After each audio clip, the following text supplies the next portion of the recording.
So, Screen Junkies, home to the iconic Honest trailer, a little trend that I hopped onto around 2012 period. I think the first one I watched was the Dark Knight Rises Honest trailer, and I thought it was pretty funny, pretty witty. I really like this concept of having these trailers that are made in retrospect that are honest about the film and the quality of it. Obviously lots of subjective stuff in there, but like still a really funny, really unique concept. Now, I have to say, I've obviously dipped in and out of this now because, like, sometimes, when you hop onto a new YouTube trend, it's, the novelty wears off, or in some cases, when something's gone on for as long as, say, Honest Trailers has, the quality is inevitably going to dip to some degree. And I kind of found that with their Last Jedi video, which kind of took the stance of, basically, obviously, The Last Jedi is a very divisive movie, and their Honest trailer didn't really take any stance on that, but just kind of said that people are idiots for caring. It just took that kind of stance, basically. And that is just kind of like, you're called Screen Junkies. Are you Screen Junkies? Do you care about these things? Well, anyway, obviously they've got their Snyder Cut video out, so I'm going to be kind of reacting to it as I watch. I'll take little brief pause breaks to talk about what's just gone on, and yeah, so let's just dive straight into this. This episode is sponsored by Google Play with the help of Crash Bandicoot on the Run.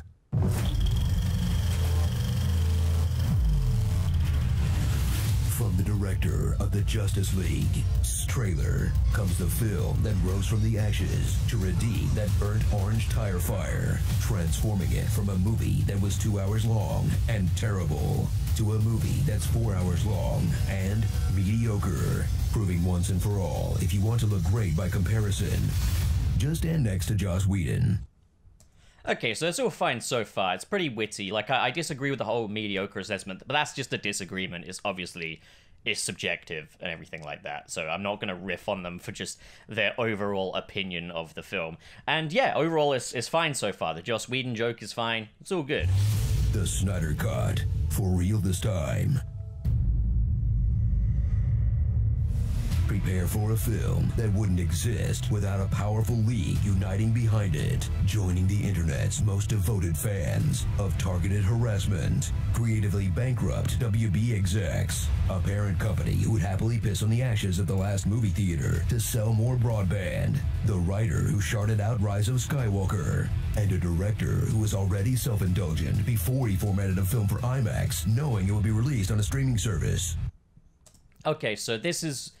like, we're 1 minute and 10 seconds in, and already I'm taking a lot of issue with this. So, yes, there was a very vocal minority of Snyder Cut followers that used the Snyder Cut movement as an opportunity to perform targeted harassment on even people that had nothing to do with the film. And yes, that is reprehensible behavior.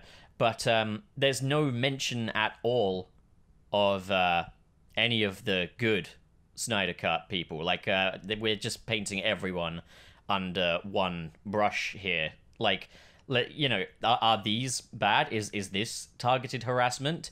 And then obviously we move into creatively bankrupt Warner Brothers executives. So let me get this straight. There's a global pandemic going on, so not a lot of films can really be made, not anywhere near as many as before.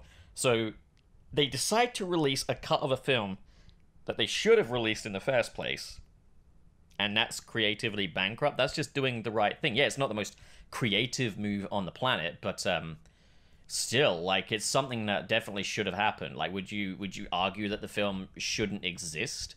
Like, whether you like it or not, would you argue that this shouldn't exist in this form? Then we move on to the whole thing about Zack Snyder being self-indulgent, which citation kind of needed. Like, I can see why you'd call his films kind of indulgent. They do indulge in the big biblical epic and the allegories, but like, it's kind of said in a very sort of passive-aggressive way. And then we move on to this point about the aspect ratio, how it was shot for IMAX and he just left it in the IMAX aspect ratio for home release.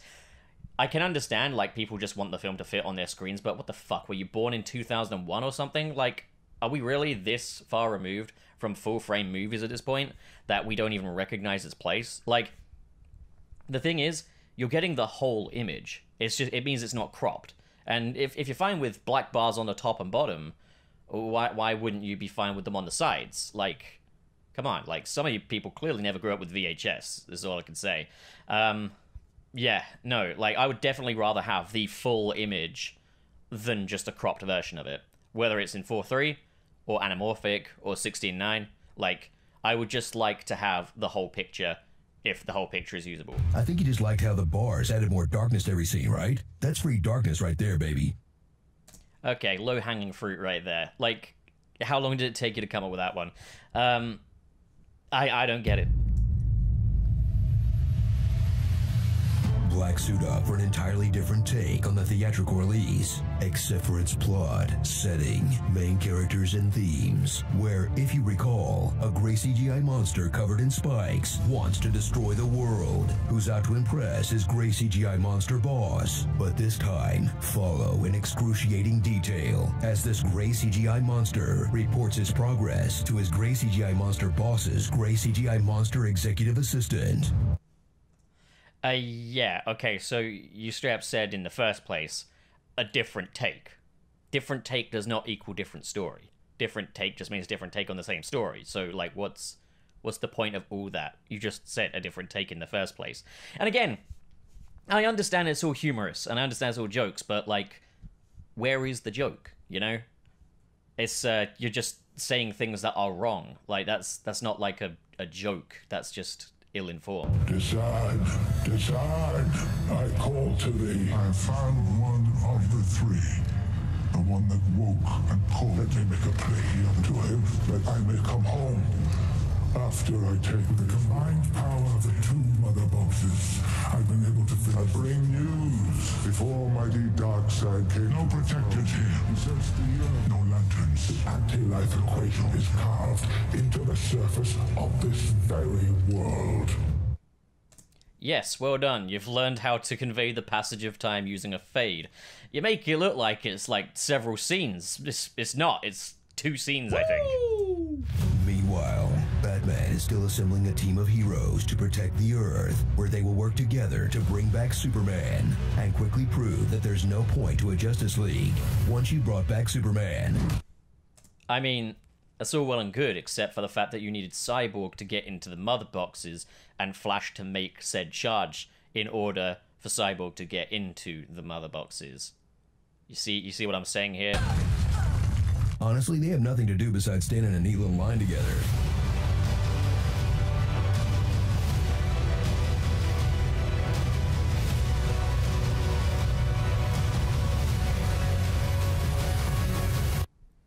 Again, well done. You found some clips of them standing in a line. That's kind of what teams tend to do in these movies. Well done. You can edit. Good job, team. Okay, Soups, take it from here.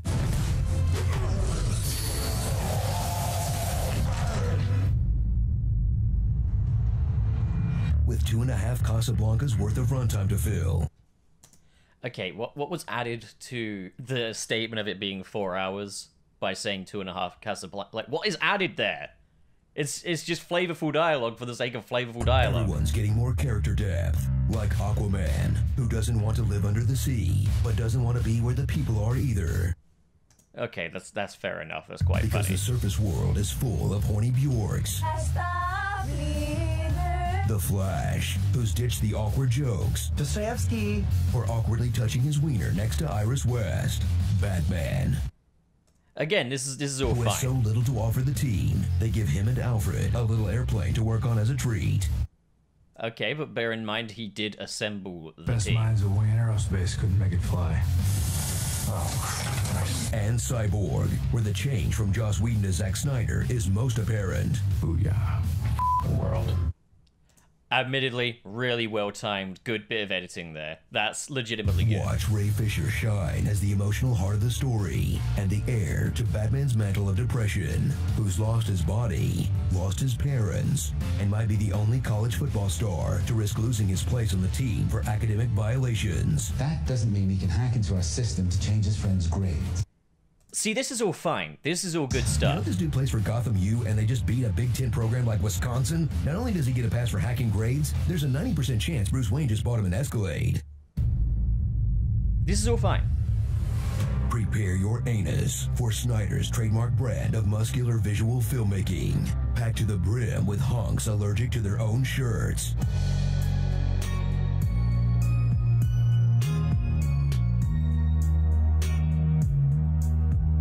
This is all fine. This is funny enough. Boo! Boo that woman! Where every That's all action fine. scene got immeasurably better thanks to new additions like Amazon horse violence, Atlantean bloodbending, the gods of Olympus reminding Darkseid who's the daddy, extreme sesame seed close-ups, This is all good and stuff. heroes who take time to inspire the next generation before their victims' brains have even finished dripping down the walls. Can I be like you someday? You can be anything you want to be. But man, And that's at the all risk fine. of beating a dead Superman, this guy loves his slow motion. Yeah, it's a dead horse, but it's fine. Yeah. I mean, come on. The Flash's super speed gets the same treatment as Lois Lane putting down a cup of coffee. Is her drink going back in time, or is she just extra sad about her husband? So gather round for the epic culmination of a mass movement built around the sincere belief that it wasn't enough for Zack Snyder to do whatever he wanted for 2 box office disappointments. It's not enough that grim superhero storytelling is basically its own genre now. No, this film had to exist in its purest form. Or rather, this film always existed in its purest form, and the $70 million Warner spent on Okay, hold on. Just back up a second now. So, basically what you're saying is because Zack Snyder got to direct 2 DC films, and because dark movies still exist, it makes it okay that Warner Brothers took advantage of a man grieving for his daughter and completely reshot 80% of his film with only like a few months' time, and then released it for the sake of getting their bonuses. So the fact that dark movies exist, and the fact that he's already made movies before, makes that okay. Because if that's not your point, what is your point? You know, that's a terrible point. That's crap. Or rather, this film always existed in its purest form, and the $70 million Warner spent on it was for, snacks or something. You're just mad that you were one of the people saying that the Snyder Cut didn't exist. I also mentioned I was one of the people that was questioning the existence of the Snyder Cut back when I started my YouTube channel. I made a few videos saying I don't think it does exist, but if it does, I'd love to see it. I fully hold my hand up and take the L for that, and gladly, because I love this movie, and I'm glad that it got made. But now that it's finally here, Snyder's biggest fans can finally lay down their arms and be satisfied that their hero's journey got a proper ending. Oh, come on! So wave as you pass by scenes that were clearly setting up multiple sequels, teasing fans with the ultimate fantasy of watching Darkseid and Superman take the rest of Earth to Pound Town, ensuring that every tweet, article, or public statement about Warner Brothers will get swarmed with a hashtag Restore the Snyderverse, something that will never, ever happen. Okay, so you're gonna allow this to happen again. Like, you shouldn't be making statements like that when you were wrong the first time. You know? Like, yeah, you're bringing up, you know, Warner Brothers and Sarnoff and stuff like that. But, like, Warner Brothers and all kinds of people said it didn't exist the first time around. And you guys just jumped onto that, and now you're going to say it will never, ever happen. When it's, like, the most trending hashtag in Hollywood history. Now, okay, I understand that there is one point you made where they basically said that Restore the Snyderverse will be spammed on anything pertaining to Warner Media, and that is a problem. In some cases, it can be kind of funny, it's okay, but in cases where it's like Stop Asian Hate stuff posted by Warner Media, it's completely inappropriate, people need to read the room. Yes, you're absolutely right about that. But again, we're going to just tar everyone under the same brush. I get it, an honest trailer is supposed to be quickfire, but like, if you can't make the point in full, don't make the point, if you get me, you know? And yeah, so it's bold of you to assume it's not going to happen. Restore the Snyderverse also, who, aside from that vocal minority that are ruining it for everyone, which such is life with every single fandom. Like, every fandom has its bad bunch. Who is this hurting? Who is it hurting for people to say, we'd love for Warner Brothers to finish the storyline that they started. Like, can you imagine if they just stopped making MCU movies after the Avengers to focus on other things? Okay, some people like that idea, but, like, you know, it's a bad business model. Until DC's annual firing of the executives, and the next ones make it happen. Yeah, we'll see about that. Okay. Bullying remains undefeated, y'all. Okay, you call it bullying, but oftentimes it isn't bullying. Like, what do you want here? What do you want? Like, again, tar everyone under the same brush. Wait, it's still not over? That was a natural place to stop. Okay, that's funny. Like, because I do agree. I do think that the ending of the Snyder Cut does go on a little bit too long. Welcome entirely new additions, like Martian Manhunter, whose appearance raises questions like, where the f*** has Martian Manhunter been? And how often has he hit the town disguised as Diane Lane? Fair enough. And Jared Leto's Joker finally sharing a scene with Ben Affleck's Batman. I mean, they clearly didn't film together, but you can imagine what it would be like if they finally shared a scene. I mean, to all intents and purposes, they do share a He's gonna scene. give you a reach around. It would suck. Okay, this thing is way too long, and I've been holding in P since part 4. Can you just roll every time they say Mother Box? I'll be right back. Mother box. Mother boxes, mother boxes, mother boxes, Mother box. Mother boxes. Mother boxes? Mother boxes. Mother boxes. Mother box. mother boxes, mother box, Mother box. mother box, mother box, Mother box. Mother box. Mother box. Mother box. Mother box. Mother box. Mother boxes. Mother box. Mother box. mother box, Mother box. mother boxes. It's a 4-hour-long movie, and they're a central part of the storyline. What do you That's expect? better. All right, time for starring. Okay, these starring bits, do they just put these here to pad out the runtime? Like, do they still do this? Because, does anyone laugh at these? Like, I don't laugh at these. They're usually just bad puns, or just additional points, pretending to be... Anyway, just move on with it. Daddy Warbats. I'm rich. Wonder I don't Woman, get it. Restorer of ancient art and antiquities. That's just a basic observation. Never mind. It's not a phase, Mom. This is who I am now. A goth joke. Yep, very, very 2002. Every heist team needs an IT guy. Debbie Drowner. It's a bad Wander left pun. alone. This is a bad idea. His father's dead because of us. Quicksilver. Mr. T. Precaution. Yeah, they're First, okay. so we don't scald the tea. That's probably enough tea. And then leave it to mash. Big City Elegy. Put the spikes back on! Put the spikes back on! Like, that's not even a that's just a Is this point. movie rushing or dragging? Okay, fair It's enough. dragging. Maybe this guy should stop working with robots. The boar is lava. I'm made of rocks, as you can see. I don't let that intimidate you. Martha Manhunter. The Living Joke. Mira's accent? The firstborn of beloved Queen Atlanta. You are the firstborn son of Queen Atlanta. You had a great opportunity to make a domestic abuse joke. And your mama's box is so smelly, Steppenwolf can track it halfway across the globe. You have been near a mother box. The scent is on you. Oh! Justice League. Bigger, longer, and uncut. Funny enough. Working on an ID sketch? Where did they find that sketch artist? The leprechaun guy? This episode is sponsored by Google. Okie doke. So, yeah, obviously a lot of low-hanging fruit. Are they trying to be trailer parodies, by the way? Because this comes in at 9 minutes. How many trailers do you watch that are 9 minutes? Jesus. And looking here, we got the WandaVision one, and that's 8 minutes and 13. The Boys, 6 minutes. Like, at this point, you might as well just call them quick-fire reviews. You know, because it doesn't even feel like a trailer anymore at this point. So yeah, zero self-awareness. There's some funny stuff in there.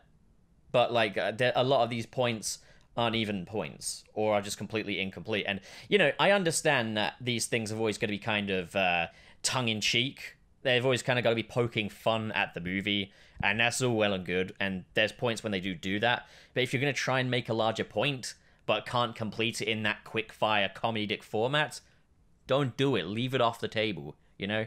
Just review it for what it is. So, yeah, very cynical take. You don't really seem like the kind of people that are junkies for movies, more just incredibly casual cynics. But yeah, that's that. What do you think, guys? Comment below and discuss, and as always, if you enjoyed this video and you want to see more like it, hit subscribe, hit the like button, and in the description below is a link to my Linktree where you can help support this channel because I dearly need it. With all that said, thank you so much for watching, guys, and have a great day.